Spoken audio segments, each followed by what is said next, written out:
I think everybody knows this piece, the ubiquitous For Elise by Beethoven.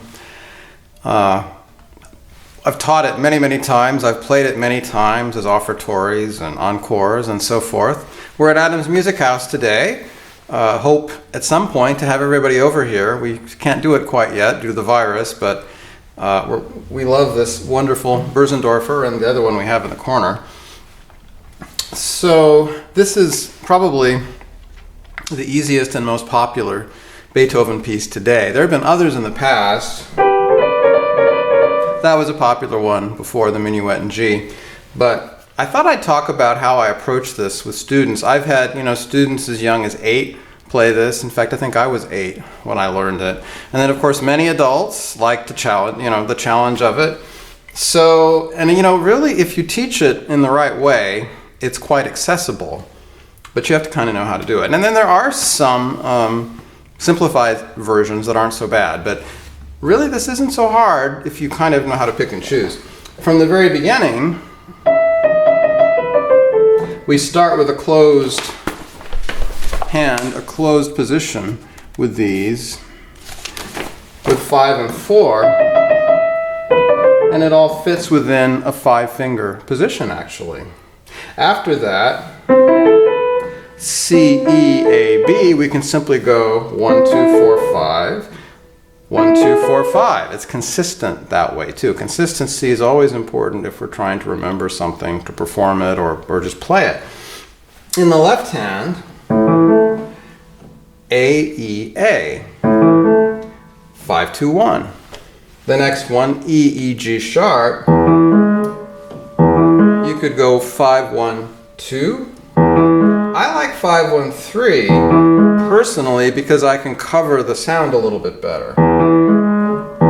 But there's nothing wrong with 2 because you have to go back down anyway. One of the principles of fingering is if we're going to continue going up, we might pick a finger that enables us, like for instance 4, I could transfer if I'm going to keep going up.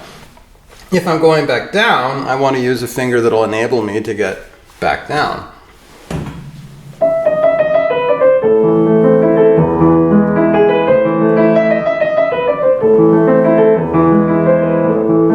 Now, I've had some students with very small hands. We may have even done something like the A and the E, just so that they had some sort of a pattern to play.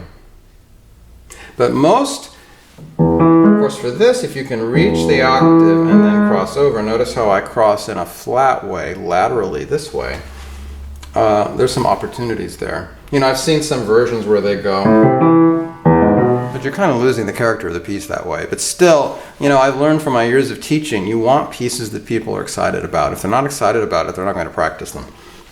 As we go on, I simply go 1, 2, 3, 4. Some people might go 2, 3, 4, 5 because it's the top. The E is the highest note. And then you can have the thumb ready over the G for the next part of the phrase. And you notice we have a sequence there. A sequence is a series of notes with the same intervals repeated at a different pitch level. Well, that's a technical thing. What it basically means is I go G, F, and then E. Then this next passage is interesting. It always confounds people unless you kind of show them what to do.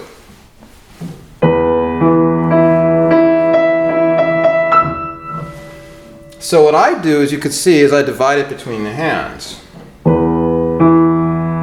E, which looks like it should be in the left hand, but I take it in the right, and then I play this again. Tag team, I hand it over. And then it's quite simple to transfer it, and honestly, a kid of any age, a person with any size hand, can play it.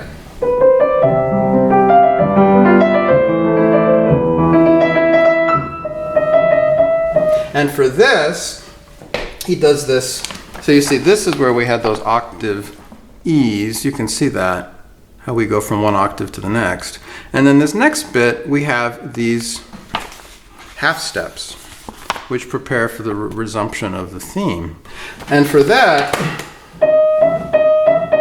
left hand 3, 2, right hand 2, 3.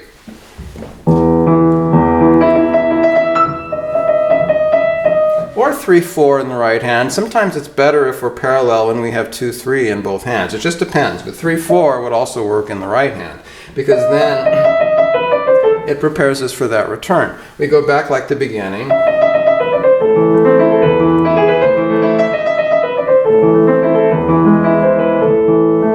And then that finishes out the first page and the first section. Now what I usually do if students are first learning it and they're not so advanced is I'll jump. I'll leave the second page and then I go to this section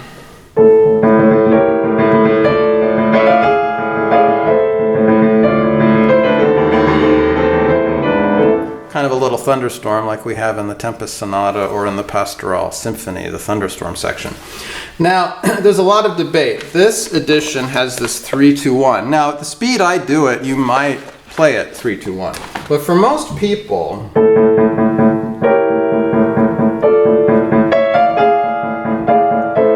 I think of fate knocking at the window. No, but I think I actually can control, modulate the sound better if I have my finger in the same spot.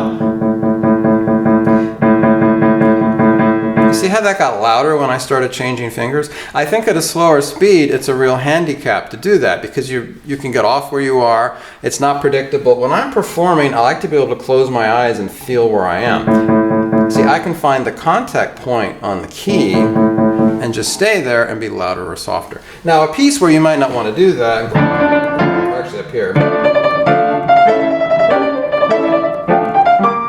then you could do a 3-2-1.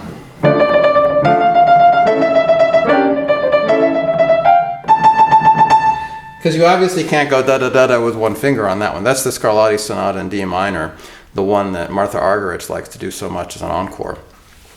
But that, I'll get off my soapbox. With repeated notes, I personally don't like to change notes unless it's fast like that, because I don't think you have the control. I think it's wrong-headed. So anyway, that said about this passage, I do 3 because I feel the hand is most balanced. For the right hand, I start with 1, 2, 4, 5, 1, 2, 5. Then I cross over, if I can, with my hand, and notice how I slide this way, 2, 4, 3, 5, 1, 3, 5, or 5, 3, 1 going down, and then 4, 2, 1. For this, I personally, if you have a big hand, and I can do this with my adult students, 5, 1, 4, 1, 3, 1, 4, 2, 1. 5, 1, 4, 1, 3, 1, 4, 2, 1. Because I can get the best line that way. Now, if the hand is smaller, you may need, they suggest 5, 1, 5, 2, 4, 1, and then change it. I find it, actually on this one they do use my 4 like I suggest. If you have a small hand, you could just do 5, 1, because it's only a 1/6. But again, we have to find the solution that works best for the student, And you will have a lot of younger people with smaller hands who will play this. And then we go on, it repeats itself.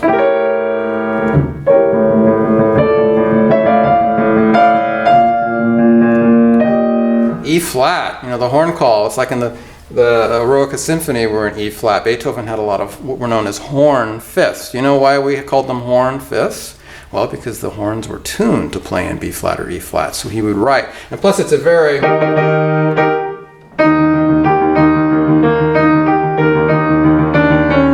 It's a very bright key, after all.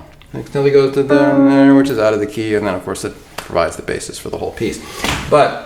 So this is a very seemingly triumphant part in for Elise.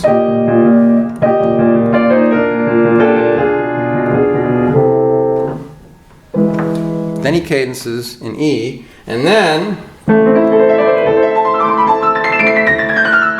we go down.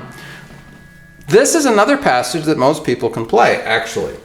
1, 2, 3, 1, 3, 5, 4, 2, 3, 1, 2, 3. Notice how I'm 1, 2, 3, so I can then slide the thumb under for the next group.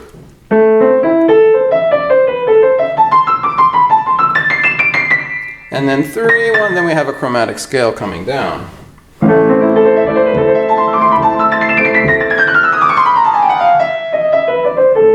Then it's just like the beginning. So I've actually had students play just this much of the piece until the end for their recitals because they get a lot of the important elements of the piece. And it's this nice section with the A and then the arpeggios. Well, once they've done that, and even if they aren't learning it for the recital yet, but they're going to learn the whole piece, then I come back to this second page, which, has the 30-second notes. It has the chords. It's a lot more involved and a little bit faster. So we've ended our section.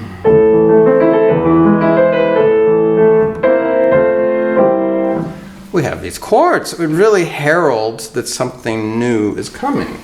A C7, which doesn't really belong in the key of A minor. We were in the key of A minor for the first part.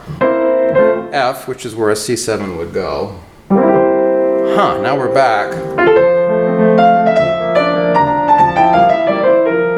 Well, we're in the key of F now. How does that relate to A minor? Well, it doesn't really. It's a 6th, But it's bright key, and it also can help us lead to the B flat and to the E flat of those horn fifths that I talked about too. So he's brightening the piece. He wants this triumphant section.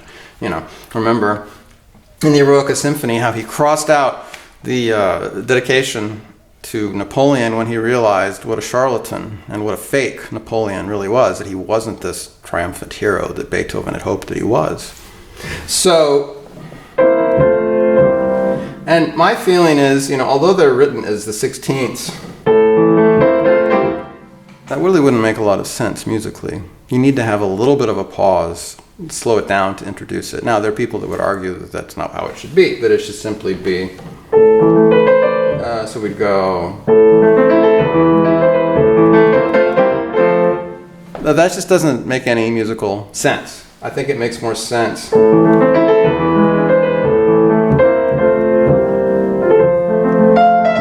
because you're preparing us. I wouldn't say you're telegraphing too much, but you're preparing for the next section that way.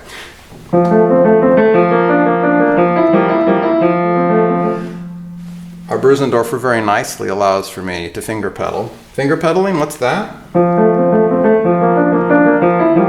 I hold the lowest finger to give us the resonance of the harmony.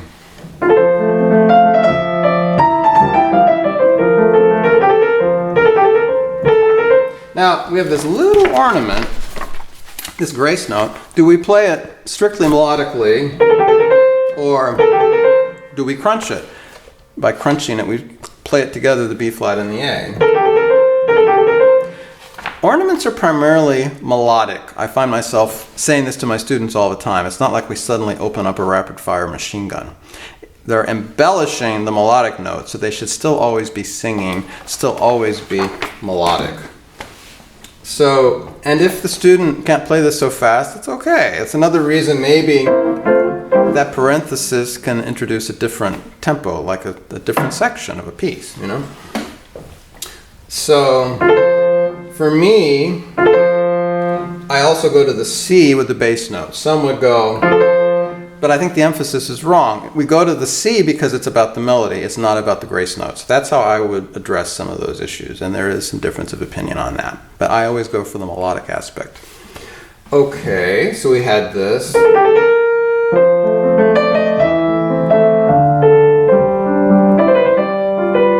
And this part's a lot of fun.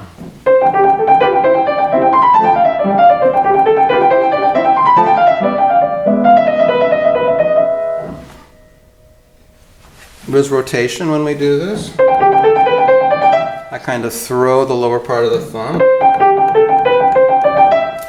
Well, I don't want this one to get too long. This is supposed to be a shorter video, and we're already getting longer. So I'll play it through for Elise by Beethoven. Work on it. Come for a lesson on it sometime. I'd love to see you on Zoom or one day here at Adams Music House.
Bye-bye.